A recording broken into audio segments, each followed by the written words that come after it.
lijjanti boobu moo waral la dette cachée.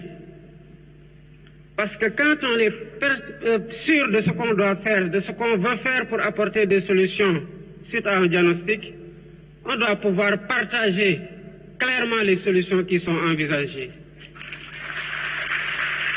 C'est cela aussi faire œuvre de transparence. Et c'est là la différence avec le plan de redressement que le Premier ministre vient de vous présenter. Toute l'ingéniosité du plan réside dans le chiffrage ligne par ligne de ce qui va être fait et qui constitue en agrégé le montant de 5 677 milliards en hypothèse basse et décliné annuellement dans les rythmes de mobilisation. C'est cela que le FMI attendait comme réponse. C'est cela que le peuple sénégalais attendait comme réponse. Et c'est cela que nous vous donnons aujourd'hui comme réponse.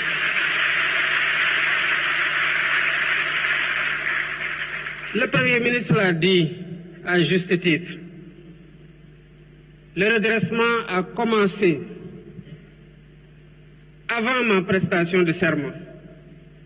Quand lors de ma visite au Palais de la République, m'entretenant avec mon prédécesseur, je lui ai dit que j'ai appris que vous êtes sur le point de signer une convention, une concession sur les chantiers navals de Dakar qui n'a pas été négociée dans les meilleurs termes.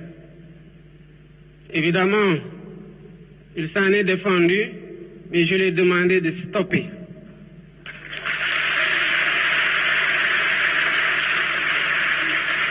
Et nous avons relancé un nouvel appel d'offres qui sera bientôt finalisé. Et vous verrez, comme vous l'avez vu dans les renégociations précédentes, quel a été le premier contrat et quel est désormais ce que nous avons signé.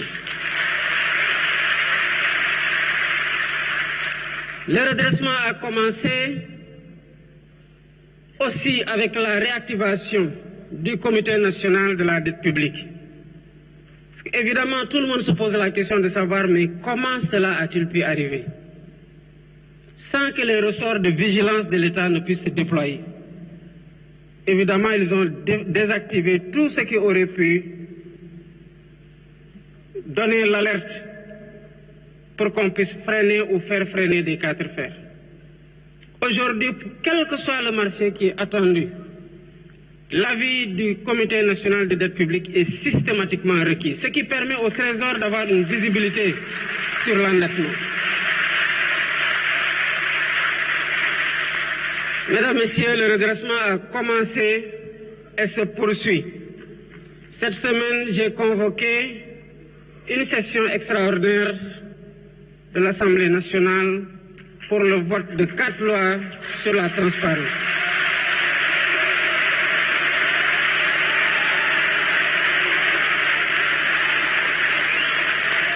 Mesdames, Messieurs, je vous invite à vous approprier ces lois.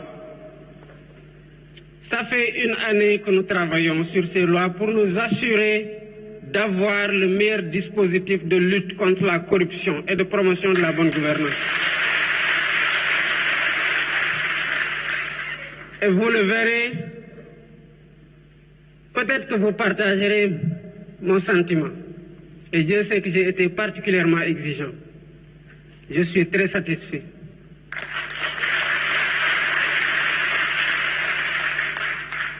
Ces lois contribueront à renforcer significativement le dispositif opérationnel de lutte contre la corruption et de promotion de la transparence et de la bonne gouvernance.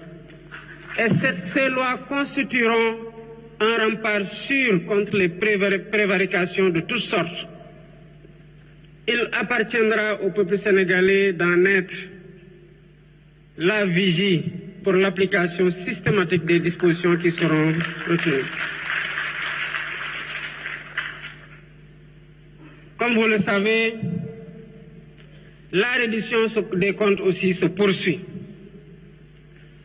Vous avez vu, l'Assemblée nationale fait son travail, la justice fait son travail dans la sérénité. Et ce travail se poursuivra dans la sérénité. Pour ce qui concerne la taille de l'État, le redressement aussi a déjà commencé. Nous avons dissous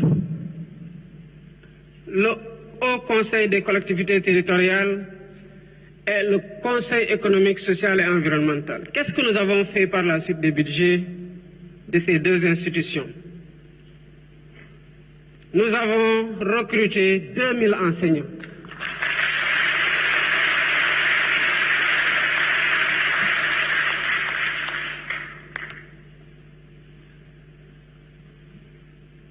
Mais c'est parce qu'on a dissous le Haut Conseil des collectivités territoriales que nous nous sommes rendus que l'immeuble qui abritait le Haut Conseil a été acquis par l'État depuis 2014. Mais l'État a continué de 2014 à 2024 à payer des loyers sur le même immeuble qu'il appartient.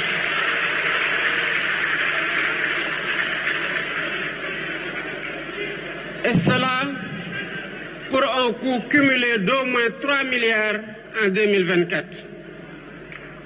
Si nous n'avions pas dissous le Haut Conseil des collectivités territoriales, l'État allait continuer ad vitam aeternam à payer des loyers sur le même immeuble qui lui appartient depuis 2014. C'est ça le redressement.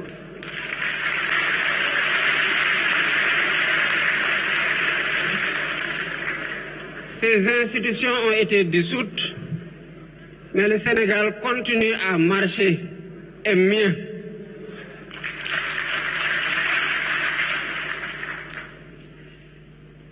Nous sommes donc en train de faire ce qu'il nous revient de faire, un gouvernement responsable,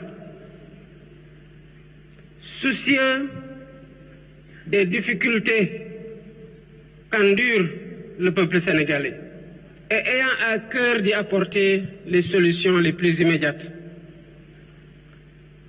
Mais ce que nous attendons du peuple sénégalais, c'est de comprendre que nous devons compter d'abord sur nous-mêmes pour nous sortir de ces difficultés.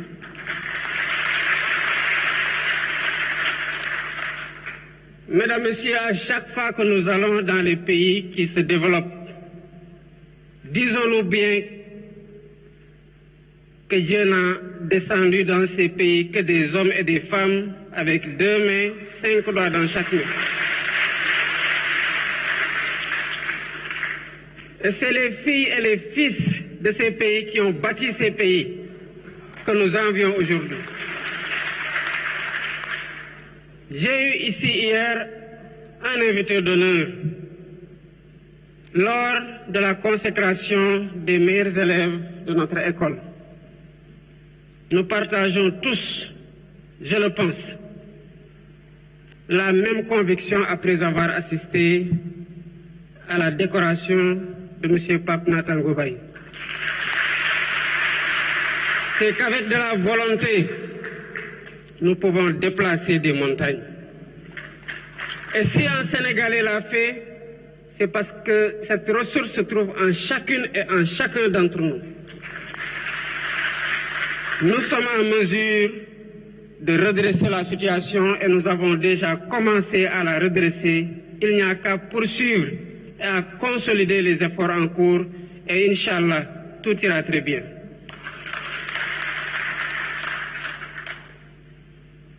J'appelle le peuple sénégalais à se mettre derrière son gouvernement, à le soutenir et à soutenir le plan de redressement.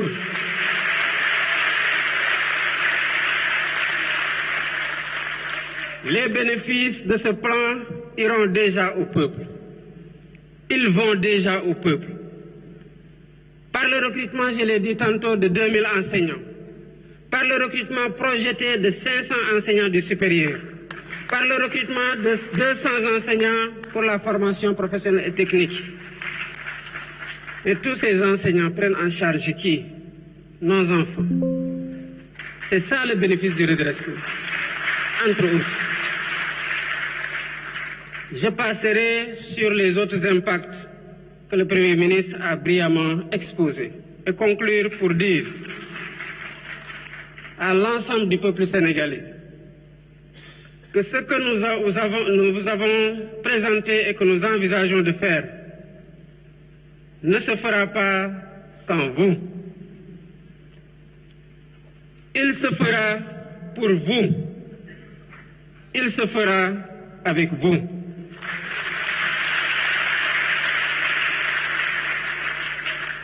Voilà pourquoi, depuis mon élection, j'ai mis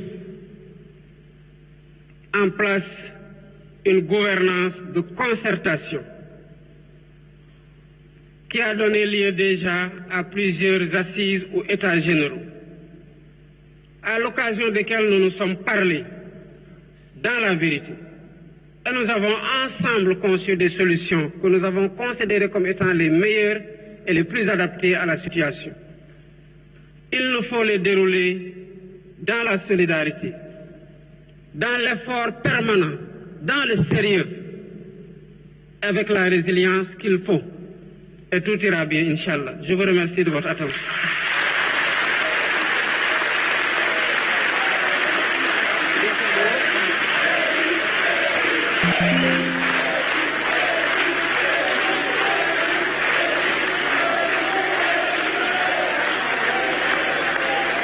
Voilà, mesdames et messieurs, donc l'excellente communication du président de la République, son Excellence Monsieur Bassirou Diomaye Faye, très ovationné ici donc par le public venu nombreux ce matin au Grand Théâtre National.